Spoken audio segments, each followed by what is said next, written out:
अस्सलाम वालेकुम, मेरा नाम है डॉक्टर सईफराज इकबाल। उम्मीद है आप लोग खैरियत से होंगे। सबसे पहले आप सबको ईद मुबारक। अब बड़ी ईद थी, कुर्बानी वाली ईद थी, तो गोश्त तो हर जगह पे होगा और जहाँ पे गोश्त होगा वहां पे लजीज खाने बन रहे होंगे, तरह तरह के पकवान बन रहे होंगे, बिरयानियां बन रही होंगी, कौरमे बन रहे होंगे। गोश्त बजाते खुद जो है वो बेहतरीन गजा है। अब मसला कहाँ पे आता है कि जब उसकी बिरयानी बननी है या जब उसका कौरमा बनना है, जब उस पे एक्स्ट्रा मसाले लगने हैं, तो उससे जो है वो इशू होते हैं। इशू क्या होते हैं? बदहजमी, गैस, अफारा, सीने की जलन और ये सब चीजें जो है वो देखने में आती हैं। लास्ट टाइम मैंने एक चीज देखी थी यूट्यूब पे ही।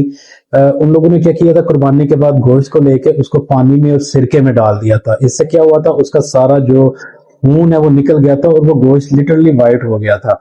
अब ऐसा करना बहुत जबरदस्त रहता है और बहुत मुफीद है। इससे क्या होता है कि जो ब्लड अंदर रह जाता है उसमें गोश्त में, वो निकल जाता है सारा। अब वो निकल जाता है तो वो जो ब्लड होता है वो डिके नहीं होता, मतलब खराब नहीं होता और आगे जाके वो फूड पॉइजनिंग या कोई भी स्टमक का इशू नहीं करता। अब गोश्त खाना जो है ये तो बिल्कुल ठीक है, इसका कोई इशू नहीं है, सबसे बेहतरीन गजा है, मैं इसको नहीं कहता। लेकिन जो मसाले हम लोग डब्बे के मसाले यूज करते हैं वो सब ये चीजें प्रॉब्लम करती हैं। अब अगर ऐसी प्रॉब्लम है आप में, आपका खाना हजम नहीं हुआ, उल्टी आ रही है, डकार आ रहे हैं, ये वो है, तो सबसे पहले तो आप ये करें कि घर में कोई कावा शावा जो है वो यूज करें और साथ में कुछ हजार एक कदम चले ताकि आपका खाना नीचे हो और वो डाइजेस्ट हो जाए। और अगर फिर भी आप ये नहीं कर सकते तो ये मैं मेडिसिन आपको बताता हूँ, ये यहाँ पे सामने शो हो जाएगी, ये आपने यूज करनी है। ये इसमें जो साल्ट है इसमें पेनक्रियाटिक एंजाइम है और गॉल ब्लैडर के एंजाइम है। गॉल ब्लैडर मतलब हमारा पित्ता। डाइजेस्टिव एंजाइम है, ये क्या करते हैं, फैट का मेटाबॉलिज्म करते हैं। फैट जो चिकनाई हम लोग लेते हैं ना, जो गोश्त है, इसको जो है वो डाइजेस्ट करने में हेल्प करते हैं। उसके साथ साथ जो मेटाक्लोप्रामाइड है वो स्टमक की जो मूवमेंट है, जो हरकत है, इसको इंक्रीज करती है। मैदा जो है वो जल्दी से खाली हो जाता है। इससे गैस, अफारा, अफारा मतलब जो पेट फूल जाता है खाने के बाद, फीलिंग होती है जी पेट भरा भरा है, डकार, मुंह का जायका खराब होना, ये सारे इशू आपके खत्म हो जाएंगे।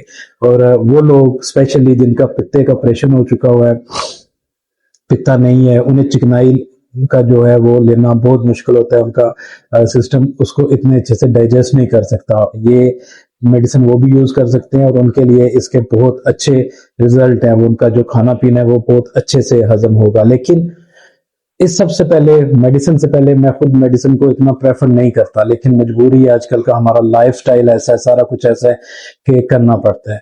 तो आप पहले वॉक करें, खाने को हजम करने की कोशिश करें खुद से, नेचुरल तरीके से, बहुत ज्यादा बेहतर है। अगर नहीं होता तो फिर आपको बजाय हॉस्पिटल जाने के आपको वहां पे इतने पैसे लगेंगे, जाहिर है हॉस्पिटल का अखराजात बहुत होते हैं और ईद के दिनों में तो ज्यादा होते हैं।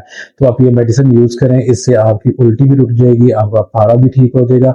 मेडिसिन यूज करने के बाद फिर एक दो दिन का नागा कर लें, उसके बाद फिर से आप खा सकते हैं।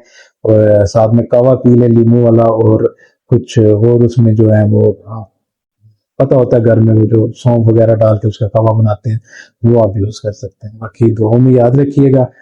अल्लाह हाफिज।